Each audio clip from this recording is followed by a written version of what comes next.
ఫైనల్గా ఎలా చెప్తారు జగన్ 2.0 గురించి ఏం చెప్తారు? 2.0 అన్నది మనకి తెలియదు కదా, ఇంకా గవర్నమెంట్ వచ్చిందా చూపిస్తాను. చూసినా కదా 3 రోజుల్లో క్రౌడ్ బాగా వస్తున్నారు, ఫ్యాన్ బేస్ ఇంకా పెరుగుతున్నారు. ఎందుకంటే ఏ గవర్నమెంట్ అయినా రైతులను వదిలేయకూడదు. జగన్మోహన్ రెడ్డి గారి టైంలో రైతు భరోసా కేంద్రాలు పెట్టి చాలా డెవలప్మెంట్ చేశారు రైతులు, అది కనబడలేదు.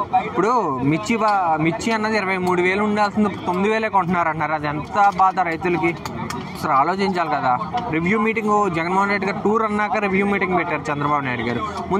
ముందే చేయొచ్చు కదా, తెలుస్తుంది కదా మిర్చి రేట్ ఎంత డౌన్లో ఉంది అన్నప్పుడు ముందే చేయొచ్చు కదా. ఇప్పుడు కేంద్రం సపోర్ట్ ఉంది, బీజేపీ సపోర్ట్ ఉంది, దానికైనా సొల్యూషన్ ఎతకాలి కదా.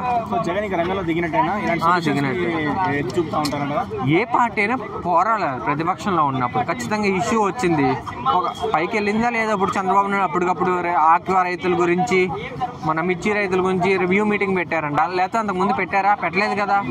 ఇంకా రైతులు చాలా సమస్యలు ఎదుర్కొంటున్నారు. యూరియా దొరుకుతలేదంట, మందులు అవి కూడా దృష్టి పెట్టాలి కదా గవర్నమెంట్. వచ్చాక ఈ గిట్టుబాటు ధర గురించి రెస్పాండ్ అవ్వాలి.